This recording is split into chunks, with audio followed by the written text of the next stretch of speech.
मैं एक लड़के से फ़ोन पर बात कर रही थी और सामने ड्रेसिंग टेबल पर लगे आईने में अपने खूबसूरत चेहरे को भी हर एंगल से देख रही थी। मेरी गिनती खूबसूरत लड़कियों में की जाती थी, इसलिए मुझे बहुत ही गुरूर और नखरा था, और होना भी चाहिए। भगवान जब हुस्न देता है तो नखरा आ ही जाता है। मुझ में भी कुछ ऐसा ही था। मेरे अंदाज राजकुमारी से कम नहीं थे। हालांकि मेरा संबंध एक मिडिल क्लास घराने से था, लेकिन मैं घर के किसी भी काम को हाथ नहीं लगाती। सारे काम मेरी बड़ी बहन करती थी, इसलिए मेरी माँ की चहीती भी वही थी। मेरी माँ को ना मेरी खूबसूरती नजर आती थी और ना ही मेरी अदाएं। बस हर वक्त मेरी बड़ी बहन सुरभि का नाम ही लेती रहती थी। सुरभि बहुत ही सलीकेमंद है, घर को बड़े अच्छे से संभालती है, मेहमानों का अच्छी तरह स्वागत करती है, बहुत ही सभ्य संस्कारी है, वगैरह वगैरह। सुरभि की तारीफें सुन सुनकर मेरे कान पक गए थे। मुझे उससे चिढ़ होने लगी थी। मेरी माँ को मुझ में हजार कमियां नजर आती थीं, लेकिन मेरी खूबसूरती नजर ही नहीं आती थी। मुझसे कहने लगी, चलो नीलम, किचन में जाकर बर्तन धो दो। मैंने कहा, माँ मेरे हाथ देखें आपने, कितने गोरे चिट्टे नाजुक से हैं, बर्तन धोंगी तो खराब हो जाएंगे। और वैसे भी आप सुरभि से कहे ना, उसके हाथ इतने प्यारे नहीं हैं, आपकी चहीती भी वही है, उससे कहकर धुलवा लें। ये कहकर मैं अपने कमरे में आ गई। अपने पर्स से अपना मोबाइल निकाला, जो कि छोटा सा कीपैड वाला मोबाइल फोन था। मेरी जेब खर्ची से बस यही एक मोबाइल ही आ सकता था, और मैं अपने दोस्त नबीन को कॉल करने लगी। दूसरी बेल पर ही उसने फोन उठा लिया था, लेकिन मैंने फौरन से फोन कट कर दिया और होठों ही होठों में उसे एक मोटी सी गाली दी थी। 1 मिनट भी नहीं गुजरा था कि नबीन की कॉल आ गई। कहने लगा, जाने मन फोन क्यों काट दिया? मैंने कहा, मेरा फोन क्यों उठाया? तुम्हें पता है ना, मेरे पास सिर्फ मिस कॉल देने के ही पैसे होते हैं, और तुमने फोन उठाकर वो बैलेंस भी खत्म कर दिया। बहुत बुरे हो तुम। मैंने एक अदा से बात की थी। कहने लगा, क्यों परेशान होती हो? मैं हूँ तो क्या गम है, बस 5 मिनट रुको, अभी तुम्हारे नंबर पर रिचार्ज करवा देता हूँ। ये सुनकर मेरी पूरी आंखें खुल गई थीं। 1 मिनट भी नहीं गुजरा था कि मेरे पास मैसेज आ गया। मेरे मोबाइल पर 3 महीने का रिचार्ज हो चुका था। मैंने हंसकर दोबारा से फोन कान पर लगाया। मैंने कहा, तुम्हारी यही बात तो मुझे बहुत अच्छी लगती है, मैं तुम्हारी यूं ही तो दीवानी नहीं हो गई। ये कहते हुए मैंने सामने लगे ड्रेसिंग टेबल के आईने में अपना खूबसूरत चेहरा देखा था। वो कहने लगा, दीपा की शादी पर तुम्हें देखकर मैं अपने होश खो बैठा था। कसम से आफत लग रही थी तुम। हल्दी के फंक्शन के पीले लहंगे में नाचता देखकर मैं अपने होश खो बैठा था। कसम से पूरी कयामत ढा रही थी। तुम्हारा वो कयामत डांस तो मुझसे मेरा सब कुछ छीन कर ले गया था। भगवान ने तुम्हारे शरीर के एक एक अंग को बड़े ही तराश तराश कर बनाया है। सच कहूँ, उस दिन पूरी रात सो नहीं पाया था। मैं बता नहीं सकता, तुम्हें देखकर मेरे अंदर कहां कहां शोर मचने लगा था। पूरे 15 दिन लग गए थे मुझे तुम्हारा फोन नंबर हासिल करने के लिए, और तुमसे दोस्ती करने में पूरा 1 हफ्ता और गुजर गया था। बड़ी नखरेबाज थी तुम। मैंने इतरा कर कहा, मेरी खूबसूरती पर इतना नखरा तो बनता है ना नबीन। नबीन कहने लगा, हाय जाने मन, तुम्हारी यही बातें तो मेरे दिल को भाती हैं। मैं अभी नबीन से बातें करने में ही बिजी थी कि जब सुरभि कमरे में दाखिल हुई। वो मेरी इस तरह की हरकतों से जानकार नहीं थी, इसलिए मैंने बहाना करके नबीन का फोन बंद कर दिया। वो कहने लगी, उठो यहाँ से नीलम, 3 दिन से चादर बिछी हुई है, तुम्हें इतना नहीं हुआ कि कमरे की चादर ही बदल लो? मैं मुंह बिसूरती हुई बेड से उठकर खड़ी हो गई। कहने लगी कि तुम अब इतनी भी छोटी नहीं हो कि घर के किसी काम को हाथ न लगाओ। अगले महीने 18 साल की हो जाओगी, कुछ घर के कामों में मन लगाया करो। मैंने कहा, बस बस, ज्यादा इतराने की जरूरत नहीं है। घर के कामकाज औरत ने सारी जिंदगी करने होते हैं, यही तो दिन है मेरे ऐश करने के। जब तुम्हारी शादी हो जाएगी तो ये सब मुझे ही संभालना पड़ेगा। वो मुझे तीखी सी नजर देखने लगी। कहने लगी, करना आएगा तभी संभालोगी ना, तुम्हें खुद से ही फुर्सत नहीं मिलती। मैंने कहा, मैं जानती हूँ कि तुम मुझसे जेलस होती हो। वो अपने माथे पर बल डालकर मेरी बात सुनने लगी और मुझे अजीब नजरों से देखने लगी। बोली, मैं भला तुमसे क्यों जेलस होंगी? मैं तुम्हारी बहन हूँ नीलम, तुम जैसी भी हो, लेकिन मैं तुमसे मोहब्बत करती हूँ, तुमसे जेलस क्यों होंगी? मैंने कहा, तुम मेरे हुस्न से जलती हो। मेरी खूबसूरती देखकर तुम्हें बर्दाश्त नहीं होता, क्योंकि तुम्हारे पास वो कुछ भी नहीं है जो मेरे पास है। तुम मुझसे कम खूबसूरत हो। मेरी बात सुनकर सुरभि ने मुझे अफसोस से देखा था और सर झटक कर कमरे से बाहर चली गई। मैंने भी इग्नोर कर दिया और दोबारा नबीन को कॉल लगाकर बातों में बिजी हो गई। मैंने जो भी सुरभि को कहा था, कोई गलत तो नहीं कहा था, बल्कि जो सच था वही सच्चाई बताई थी। वो बिल्कुल भी खूबसूरत नहीं थी, सांवली सी रंगत थी, लेकिन पता नहीं क्यों फिर भी देखने वाले लोग उसकी तारीफ जरूर करते थे। कहते, सुरभि, पता नहीं तुम्हारे अंदर ऐसी कौन सी कशिश है कि सामने वाले को अपनी तरफ खींचती है। हाँ, ये बात तो मैं भी मानती थी कि सुरभि की आंखें बड़ी ही नशीली थीं। अगर कोई एक बार उन्हें गौर से देख ले तो उसकी आंखों का दीवाना हो जाता था। लेकिन मैं इस बात को नहीं मान सकती थी। भला गोरी चमड़ी भी कोई चीज होती है जो कि भगवान ने मुझे दिल खोल कर दी थी। सफेद रंगत मुझे खूबसूरत बनाती थी, जबकि वो बिल्कुल आम शक्ल सूरत की मालिक थी। मेरे साथ खड़ी मेरी बहन भी नहीं लगती थी। वो मुझसे चिढ़ती थी। हर वक्त वो अच्छा बनने का ड्रामा करती रहती थी और देखने वाले समझते थे बहुत ही सभ्य संस्कारी लड़की है और अपनी छोटी बहन का बड़ा ख्याल रखती है। मुझे आदत थी कि मैं अपनी पसंद पर कंप्रोमाइज नहीं करती थी। जब भी पापा हमारे लिए कुछ लेकर आते तो सबसे पहले अपनी पसंद की चीजें मैं उठाती थी और जो बच जाता वही सुरभि के हिस्से में आता था। मेरी माँ हर बार मुझसे यही कहती कि तुम सुरभि के साथ नाइंसाफी करती हो। इस बार कपड़े सुरभि पहले पसंद करेगी, बाद में तुम चुनोगी और उसके बचे हुए कपड़े ही तुम लोगी। मैंने कहा, माँ आप जानती हैं मुझे सेकंड ऑप्शन तो बिल्कुल ही पसंद ही नहीं है। मैं अपनी मनमानी करने की आदी थी। मुझे शुरू से ही ऐश भरी जिंदगी गुजारने का शौक था और ये अय्याशी मुझे अपने घर से पूरी होती नजर नहीं आती थी। तो फिर मैंने लड़कों से दोस्ती करना शुरू कर दिया। उनसे बैलेंस मंगवाती, उनसे तोहफे मांगती। अच्छे अच्छे महंगे ब्रांड के कपड़े मुझे वो लड़के तोहफे में देते और मैं घर आकर कह देती कि ये मेरी सहेली ने मुझे दिया है। इतने कीमती कपड़े जूते देखकर मेरी माँ मुझे गुस्से से घूरने लगती। कहती, तुम्हें अपने दोस्तों से इतने महंगे महंगे गिफ्ट लेने की क्या जरूरत है? जितना भगवान ने दिया है उसी में खुश रहा करो।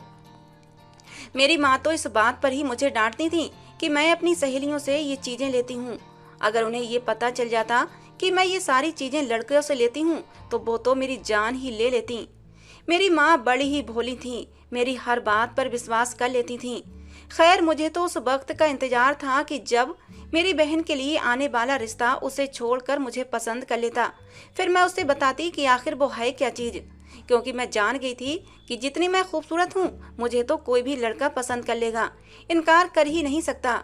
हाँ, सुरभि के लिए रिश्ता होना बहुत मुश्किल था। जब तक मैं थी तो मुमकिन ही नहीं था कि मुझसे पहले सुरभि की शादी हो जाए। लेकिन मेरे होश उस समय उड़े जब मेरी माँ ने मुझे ये बताया कि मेरी सहेली अपने इकलौते बेटे अभय के लिए सुरभि का रिश्ता लेकर आई है। ये सुनकर तो मुझे अपने कानों पर विश्वास नहीं आ रहा था, क्योंकि अभय एक बहुत ही हैंडसम स्मार्ट नौजवान था। पढ़ा लिखा भी बहुत था। हाँ, भी बेरोजगार था, अच्छी नौकरी की तलाश में था। जैसे ही उसकी नौकरी लग जाती तो उसके तो दिन ही फिर जाते। मुझे अपने कानों पर बिल्कुल भी विश्वास नहीं आ रहा था।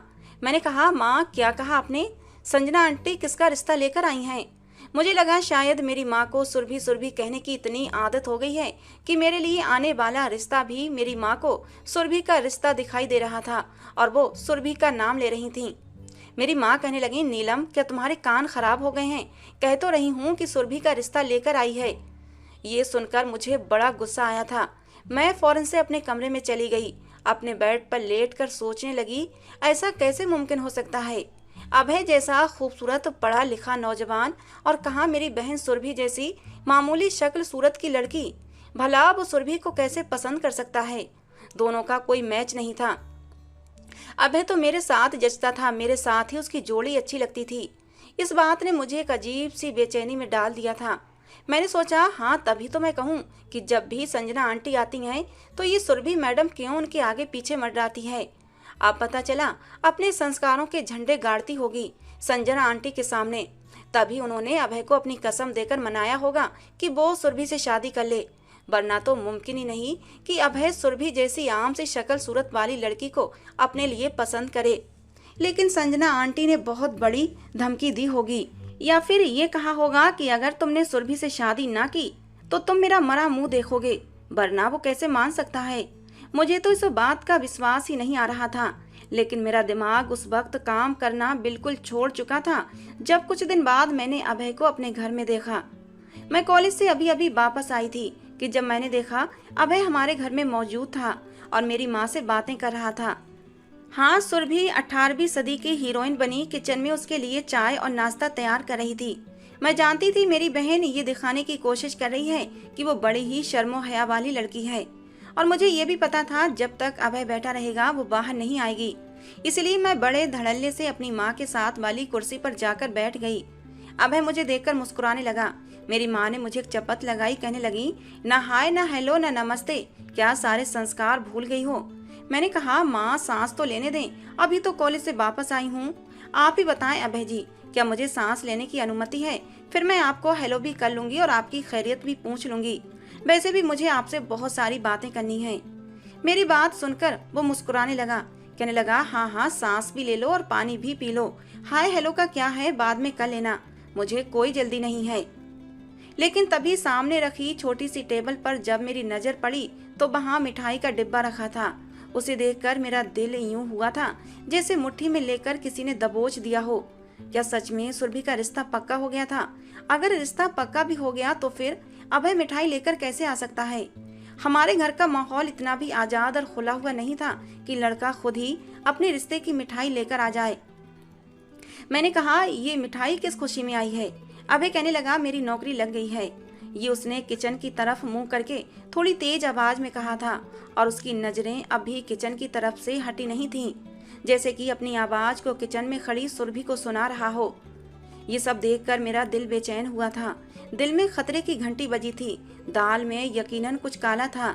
जिस तरह के अंदाज मैं अभय के देख रही थी, लग तो यही रहा था जैसे सुरभि के लिए उसकी खुद की पसंद है। मैं ये सोचने लगी, क्या ये अकल का अंधा है? आखिर उसे सुरभि में नजर क्या आया? मेरी माँ फौरन से अभय को आशीर्वाद देती हुई किचन में चली गई।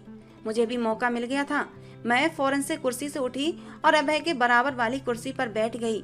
ये देखकर वो कुछ संभल कर बैठा था। मैंने जरा राजदारी से कहा, एक बात तो बताएं अभय जी, ये मैं क्या सुन रही हूँ? वो कहने लगा, क्या सुन लिया तुमने? मैंने कहा, संजना आंटी ने सुरभि का रिश्ता मांगा है, वो भी आपके लिए। मेरी बात पर वो मुस्कुराने लगा, कहने लगा, हाँ ठीक सुना है तुमने। मैंने कहा, संजना आंटी ने जबरदस्ती की है ना आपके साथ? मेरी बात सुनकर वो मुझे कुछ नाराजगी से देखने लगा, कहने लगा, मेरी माँ मेरे साथ क्यों जबरदस्ती करेंगी? क्या हो गया है नीलम तुम्हें? लगता है आज की धूप तुम्हारे दिमाग पर जाकर लगी है। मैंने कहा, कहाँ आप और कहाँ सुरभि, मुझे तो यकीन ही नहीं आ रहा। मेरी बात सुनकर वो मुझे हैरत से देखने लगा, कहने लगा, क्या मतलब? मैंने कहा, खुद को आईने में देखा है आपने? कितने खूबसूरत हैंडसम नौजवान हैं आप। और फिर सुरभि, कहाँ आपके साथ अच्छी लगेगी वो? मेरी बात सुनकर शायद उसे अपने कानों पर विश्वास नहीं आया था। कहने लगा, अपनी बड़ी बहन के बारे में ऐसी बातें करते हुए तुम्हें शर्म नहीं आती? क्या बुराई है सुरभि में? मुझे तो वो शुरू से ही पसंद है। मैं तो बस अपनी नौकरी लगने का इंतजार कर रहा था। ये सुनकर तो मुझे अभय की अक्ल पर अफसोस होने लगा। वो तो बिल्कुल अंधा था, उसे सुरभि में नजर ही क्या आया था? ये जानकर कि अभय सुरभि को पसंद करता है, मेरे दिल को एक धक्का सा लगा था। ऐसे कैसे मुमकिन था? क्या उसे मैं नजर नहीं आई थी? नौकरी उस इंसान की लग चुकी थी। आगे तो उसका फ्यूचर बहुत ही ब्राइट होने वाला था। और मेरा क्या होगा?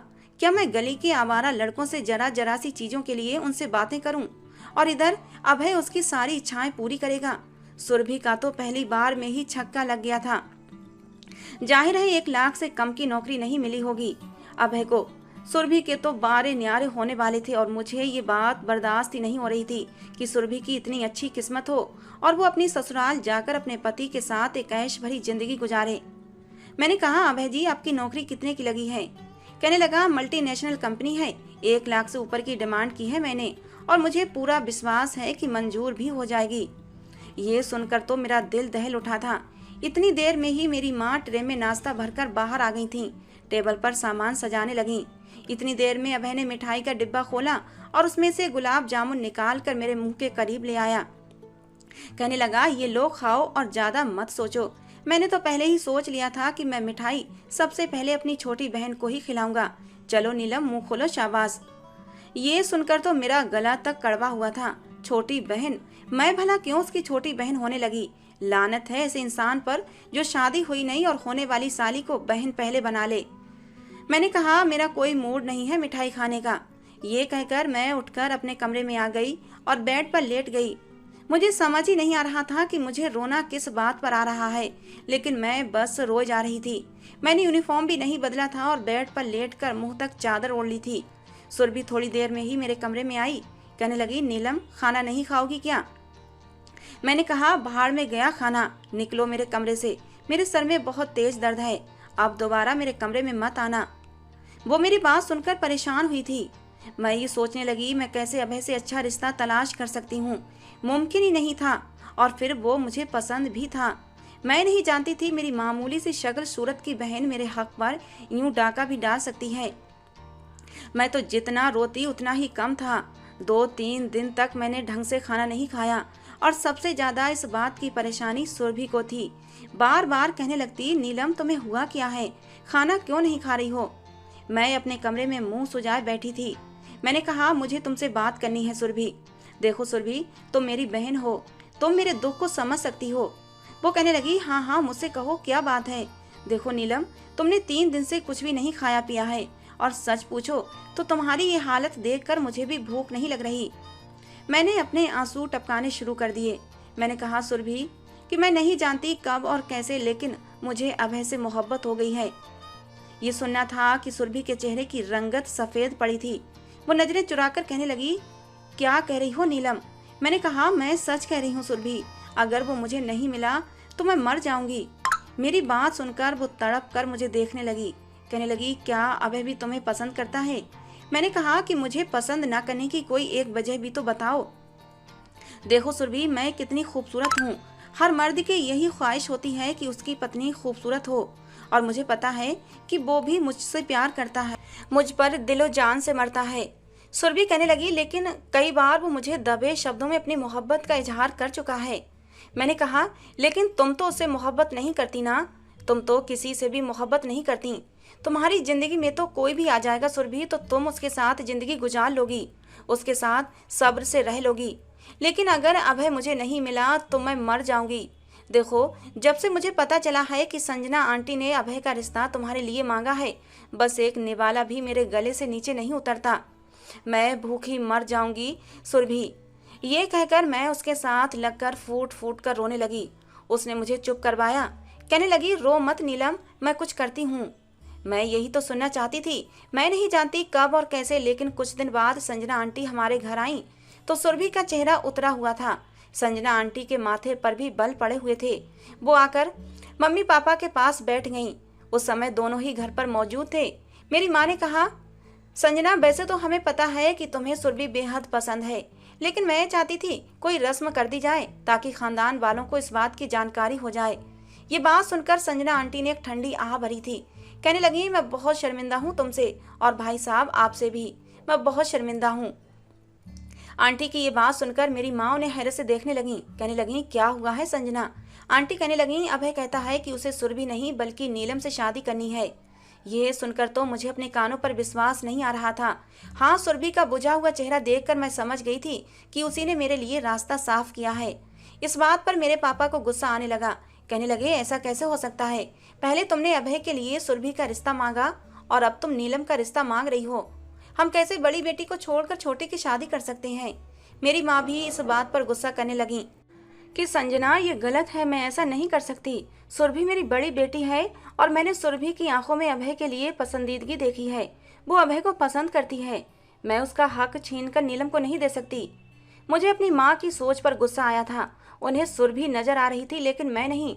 कि तभी फौरन से सुरभि ड्राइंग रूम में दाखिल हुई और कहने लगी, माँ, इस बात में ऐसा भी क्या गलत हो गया, कोई फर्क नहीं पड़ता। आप ऐसा करें, नीलम की मंगनी अभय से कर दें। मुझे वैसे भी ये रिश्ता पसंद नहीं था, मैं इनकार ही करना चाहती थी। अच्छा हुआ आंटी ने मुझे छोड़कर नीलम को मांग लिया। ये कहकर वो ड्राइंग रूम से वापस चली गई, और मैं तो बहुत खुश थी। आज भी मैंने अपनी मनमानी की थी। संजना आंटी कहने लगी, लो सुन लो, तुम मुझे कह रही थी और तुम्हारी अपनी ही बेटी का दिमाग नहीं था इस शादी को करने का। अच्छा हुआ अभय ने मुझे नीलम का कह दिया। खैर, मैंने बड़ी खुशी से अभय के नाम की अंगूठी पहनी थी और कमरे में जाकर सुरभि के गले लग गई। मैंने कहा, बहन हो तो तुम्हारे जैसी, मेरे दिल से तुम्हारे लिए बहुत दुआएं निकल रही हैं। सुरभि कहने लगी, बस तुम खुश रहो नीलम, मुझे तुम्हारी खुशी बहुत प्यारी है। 1 महीने के अंदर अंदर मेरी शादी भी हो गई थी। सुरभि से पहले मैं दुल्हन बनी थी और इतरा इतरा कर उसे देख रही थी। मेरी शादी की सारी तैयारियां सुरभि ने ही की थी। मैं अभय की दुल्हन बनकर उसके घर आ गई और उसके कमरे में बैठी उसका इंतजार कर रही थी। मैं बहुत खुश थी, लेकिन मेरी ये खुशी कुछ ही देर की थी, क्योंकि वो कमरे में नहीं आया। आधी रात बीत चुकी थी, बैठे बैठे मैं थक चुकी थी। अब मुझे उस पर गुस्सा आने लगा था। इतनी खूबसूरत पत्नी को छोड़कर वो कैसे कमरे से बाहर रह सकता है। रात के 3 बजे वो कमरे में आया था। उसकी आंखें लाल और सूजी हुई लग रही थीं, काफी सीरियस लग रहा था। मेरे पास बैठ गया, खामोशी से मुझे मुंह दिखाई की अंगूठी पहनाई। मुझे तो लगा था वो मेरे हुस्न को देखकर मुझ पर मर मिटेगा, लेकिन उसने तो मुझे नजर भरकर देखा तक नहीं था। कहने लगा, मैं बहुत थक चुका हूँ, बाकी बातें कल करूंगा। आखिर लड़कियों के भी कुछ ना कुछ अरमान मुझे बड़ा गुस्सा आया था। वो कहने लगा, मैंने कहा मेरी बात तुम्हें इस नजर से नहीं देखा तुम्हारी, मुझे आज की सारी तैयारी मैंने तुम्हारे लिए उसने अपना तकिया उठाया और सोफे पर जाकर लेटकर सो गया। मेरा दिल बुझकर रह गया था। मेरा जी चाहा उसके पास जाकर उसका हुलिया बिगाड़ कर रख दूं कि तुम अंधे हो, तुम्हें मेरी कदर नहीं है, मैं इतनी खूबसूरत हूँ, तुम्हारे लिए सजी सबरी हूँ और तुमने मुझे एक नजर देखा तक नहीं। खैर, मैंने अपने कपड़े बदले और एक सादा सा ड्रेस पहनकर सोने के लिए लेट गई। मैंने सोचा मैं बाद में खूब नखरे दिखाऊंगी उसे, लेकिन मैं नहीं जानती थी उस आदमी के लिए मैं तो कुछ थी ही नहीं। मेरी शादी को 8 दिन गुजर चुके थे, लेकिन वो तो मुझे एक नजर उठाकर देखता तक नहीं था, ना मुझसे बात करता था। 15 दिन गुजर जाने के बाद एक बार मैं उसके सामने जाकर खुद ही खड़ी हो गई। मैंने कहा, कितना समय चाहिए आपको? क्या मैं आपको नजर नहीं आती? वो कहने लगा, सच बताऊं तो तुम वाकई मुझे नजर नहीं आती। जबरदस्ती के रिश्ते ऐसे ही होते हैं नीलम। औरत शायद समझौता कर लेती है, लेकिन मर्द नहीं कर सकता। मैंने सिर्फ उस सुरभि से मोहब्बत की थी और उसने मुझसे। मेरी मोहब्बत में उसने बहुत बड़ा इम्तिहान मांग लिया था। मेरी और उसकी शादी में सब कुछ जायज तरीके से ठीक हो रहा था, लेकिन उसने मुझसे मेरी मोहब्बत की आजमाइश मांगी कि मैं इनकार न कर सका, और ना ही मैं इस बात को स्वीकार कर पा रहा हूँ। फिर वो मुझे गुस्से से देखने लगा, मेरा बाजू पकड़कर कहने लगा, कब मैंने तुमसे कहा था कि मैं तुमसे मोहब्बत करता हूँ? कब तुम्हें ये लगा कि मैं तुम्हें चाहता हूँ? नीलम, बचपन से हम लोगों का एक दूसरे के घर आना जाना था और बचपन से ही सुरभि मुझे पसंद थी, तुम नहीं। मैंने हमेशा तुम्हें छोटी बहन जैसा समझा है। मैं तो सिर्फ सुरभि से मोहब्बत करता हूँ। फिर तुमने कैसे सोच लिया कि मैं तुमसे शादी करूंगा? तुमने कैसे अंदाजा लगा लिया कि मैं तुमसे मोहब्बत करता हूँ? और तुमने ये कैसे सोच लिया कि तुम्हें मुझसे मोहब्बत करनी चाहिए? नीलम, मैं तुमसे पूरे 10 साल बड़ा हूँ, तुम्हें शर्म आनी चाहिए मुझसे मोहब्बत करते हुए। तुम्हारी एक तरफा मोहब्बत ने मेरी और सुरभि की जिंदगी बर्बाद करके रख दी। कितने सपने देखे थे हम दोनों ने, कितनी बातें करते थे एक दूसरे के साथ, आने वाली जिंदगी के कितने प्लान बना रखे थे, मगर तुम्हारी एक तरफा मोहब्बत ने सब कुछ बर्बाद कर दिया। उसने रो रो कर हाथ जोड़कर मुझसे तुम्हारी खुशी मांग ली, लेकिन मैं सुरभि जैसा बड़ा दिल नहीं रखता। उसने तो कुर्बानी दे दी और मुझसे भी मांग ली, लेकिन मैं तुम्हें सिवाय अपने नाम के कुछ भी नहीं दे सकता, समझी? आगे से मुझसे कोई भी उम्मीद मत रखना। बड़े गुस्से से उसने मुझसे कहा और कमरे से बाहर चला गया। मैं हक्का बक्का से उसे देखने लगी। मुझे लगता था मेरा हुस्न मेरा सबसे बड़ा हथियार है, मैं जो चाहूँ उससे हासिल कर सकती हूँ। पर मैं नहीं जानती थी कि सुरभि की आम शक्ल सूरत मेरे हुस्न को नीचा दिखा देगी। मुझे अब ऐसे मोहब्बत नहीं थी, बस मुझे इस बात से तकलीफ थी कि मुझे छोड़कर वो सुरभि को कैसे पसंद कर सकता है। मुझे अपने हुस्न पर बेतहाशा घमंड था, जो बहुत बुरे तरीके से टूटा था। कौन औरत होगी जो ये नहीं चाहती कि वो अपने पति के दिल में महारानी बनकर ना रहे। मैंने बहुत कोशिश की कि अभय के दिल में मेरी जगह बन जाए। मैं अपनी बहन से हारना नहीं चाहती थी, उस पर ये जाहिर नहीं करना चाहती थी कि मैं खुश नहीं हूँ। इसलिए जब भी मायके जाती तो खूब हंसती, छोटी छोटी बातें सुरभि को बताती कि अभय मेरे साथ बहुत खुश है, मुझे बहुत चाहता है, मेरे बगैर रह नहीं सकता, मेरे हुस्न की तारीफें करता है। वो मेरी बातें गायब दिमागी से सुनती थी, फिर मुस्कुराकर कहती, तुम खुश हो? मैं कहती, हाँ मैं बहुत खुश हूँ, और वो अपने आंसू अपने अंदर ही कहीं उतार लेती। अब मैं उसकी आंखों में आने वाली नमी को अच्छी तरह समझने लगी थी, क्योंकि मैं भी इस दर्द से गुजर रही थी। मुझे अपने पति की मोहब्बत चाहिए थी, जो कि मुझे मिल नहीं रही थी। मैंने अपनी माँ से कहा कि आप जल्द से जल्द सुरभि की शादी कर दें। मेरी माँ कहने लगी, तुम्हें इस बात की चिंता नहीं होनी चाहिए, तुम्हारी शादी हो गई, बस अपने घर में रहा करो। मेरी माँ भी मुझसे उखड़ी उखड़ी रहने लगी थी। मैंने मायके भी जाना कम कर दिया। फिर एक बार मेरी माँ का फोन आया कि सुरभि का रिश्ता तय हो गया है, बहुत ही अच्छे घर से रिश्ता आया है, लड़के ने खुद ही सुरभि को पसंद किया है। ये सुनकर मुझे एक और हैरत का झटका लगा था। आखिर उसमें ऐसी कौन सी बात है कि लड़के उसके दीवाने हो जाते हैं? खैर, ये सुनकर मैं बहुत खुश हुई थी। मुझे लगा कि अब अभय अपना व्यवहार मुझसे बदल लेगा। जिस दिन सुरभि की शादी हुई थी, अभय शादी पर नहीं गया था। मुझसे कहने लगा, तुम अकेली चली जाओ। शादी पर मैं अकेली ही गई थी। अभय बहुत सिगरेट पीने लगा था। वो पूरी रात उसने सिगरेट पीकर ही बिताई थी। मैं कई बार उठकर उसके करीब आई। मैंने कहा कि कुछ देर आराम कर लो, नहीं तो बीमार हो जाओगे। वो कहने लगा, तुम बस अपने बारे में सोचो नीलम, जाओ जाकर सो जाओ, मुझे मेरे हाल पर छोड़ दो। बार बार वो अपनी आंखें रगड़ने लगता, शायद अपने आंसू मुझे दिखाना नहीं चाहता था। मैं नहीं जानती थी कि वो सुरभि से इतनी शिद्दत से मोहब्बत करता है। कुछ दिन बाद मैं मायके गई तो सुरभि बहुत खुश थी। मुझसे कहने लगी, राजवीर मुझसे बहुत मोहब्बत करता है, मुझे तो लगता है जैसे मेरे सब्र का फल मुझे मिल गया है। फिर कहने लगी, नीलम, मैंने तुम्हें तुम्हारी मोहब्बत दी थी ना, शायद मेरे भगवान को मेरी ये बात पसंद आ गई। उसने मुझे ऐसा पति दिया है जो मुझे बहुत चाहता है। वो अपनी बड़ी सी गाड़ी में आई थी। काफी अच्छे घराने में उसका रिश्ता तय हुआ था। अभय के पास भी गाड़ी थी, लेकिन सुरभि के पति राजवीर के पास तो अभय से भी ज्यादा बड़ी गाड़ी और बड़ा बंगला था। और अभय तो नौकरी करता था, लेकिन सुरभि का पति तो खुद ही बिजनेसमैन था। उसे किसी चीज की कोई कमी नहीं थी। इंसान अपनी किस्मत से ज्यादा कुछ भी पा नहीं सकता। मैंने लालच किया था, लेकिन मुझे उतना ही मिला जितना मेरे नसीब में था। ना मुझे पति की मोहब्बत मिली, ना ही किस्मत से कुछ ज्यादा। लेकिन सुरभि की किस्मत मुझसे अच्छी थी। उसे सब कुछ मिल गया था जो मैं उससे छीनना चाहती थी, और अपनी तरफ से छीन भी चुकी थी। अभय आज भी उसी का था। मैं उसे सब कुछ छीन कर भी खाली दामन थी, और वो मुझे सब कुछ देकर भी सब कुछ पा चुकी थी। काश कि मैंने इतनी बड़ी कुर्बानी न मांगी होती, दो दिलों को यूं जुदा न किया होता, तो मेरी किस्मत भी कुछ और होती। एक बार सुरभि मुझसे मिलने आई। अभय उसके सामने नहीं आया था। हम दोनों काफी देर तक बैठे बातें करते रहे।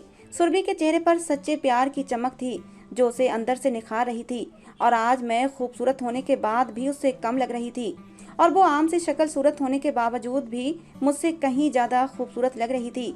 मैं खाना बनाने किचन में चली गई थी। सुरभि को मैं वहीं ड्राइंग रूम में छोड़ आई थी, लेकिन पता नहीं वो कब उठकर कमरे में अभय के पास चली गई। मैंने देखा वो ड्राइंग रूम में नहीं थी। मैं फौरन से अपने कमरे की तरफ बढ़ी थी, क्योंकि मुझे पता था सुरभि जरूर अभय के पास गई होगी। लेकिन कमरे के दरवाजे पर ही मेरे कदम रुक गए थे। सुरभि रोते हुए अभय की विनती कर रही थी कि प्लीज अभय, मुझे भूल जाओ और नीलम के साथ एक अच्छी खुशहाल जिंदगी गुजारो। शायद तुम्हारी किस्मत में नीलम का ही साथ लिखा था। मैं भी तुम्हें अपने दिल से निकाल नहीं पाई हूँ, लेकिन देखो, राजवीर का प्यार पाकर धीरे धीरे तुम्हें भूलने की कोशिश कर रही हूँ, और मेरी तुमसे विनती है, तुम भी मुझे भूल जाओ। अगर इसी तरह तुम मुझे याद करते रहे तो तुम्हारी जिंदगी में इतने कांटे भर जाएंगे कि तुम सांस भी नहीं ले पाओगे। अभय की आंखों में भी आंसू झिलमिला रहे थे। उसने सुरभि के हाथ थामे हुए थे। कहने लगा, सुरभि, ये मुझसे नहीं हो पाएगा, मैं तुम्हें नहीं भूल सकता। लेकिन सुरभि ने अपनी कसम देकर अभय से वादा लिया था कि तुम मुझे भूल जाओगे। सुरभि के कसम देने पर अभय मजबूर हुआ था, और उसने सुरभि से वादा किया था कि मैं कोशिश करूंगा कि अपनी शादीशुदा जिंदगी की शुरुआत करूं। उसके बाद सुरभि रुकी नहीं थी, चली गई थी। सुरभि के कसम दिलाने पर इतना हुआ था कि अभय ने मेरे साथ रिश्ता बना लिया था, लेकिन मुझसे बात नहीं करता था। ऐसा लगता जैसे हम जिंदगी को गुजार रहे हैं, जिंदगी को जी नहीं रहे। मेरे 2 बच्चे भी हो चुके हैं, लेकिन अभय के ठंडे व्यवहार में कोई कमी नहीं आई थी। आज तक उसने मुझे नजर भरकर नहीं देखा था। कभी ये नहीं कहा, नीलम, तुम पर ये कपड़े बहुत अच्छे लगते हैं। मेरे कान इन शब्दों को सुनने के लिए आज तक तरस रहे हैं। मुझे अपनी खुदगर्जी याद आती है तो मैं फूट फूट कर रोती हूँ। और मेरे उलट सुरभि की जिंदगी बहुत अच्छी गुजर रही है। उसका पति तो उस पर दीवाना है, उसकी तारीफें करता है, उसके आगे पीछे घूमता है। हालांकि वो आम सी शक्ल सूरत की लड़की है, लेकिन किस्मत में बहुत आगे निकल चुकी थी, सब कुछ पा चुकी थी। और मैं आज भी फूट फूट कर रोती हूँ। काश कि मैंने सुरभि के साथ ये जुल्म न किया होता, तो शायद मैं भी अपनी जिंदगी आज हंसी खुशी गुजार रही होती। दोस्तों, आज की हमारी ये कहानी आपको कैसी लगी जरूर बताना। पसंद आई हो तो प्लीज लाइक करना। रोज एक नई कहानी सुनने के लिए हमारे चैनल को भी सब्सक्राइब करना। मिलते हैं दोस्तों अगली किसी नई कहानी के साथ।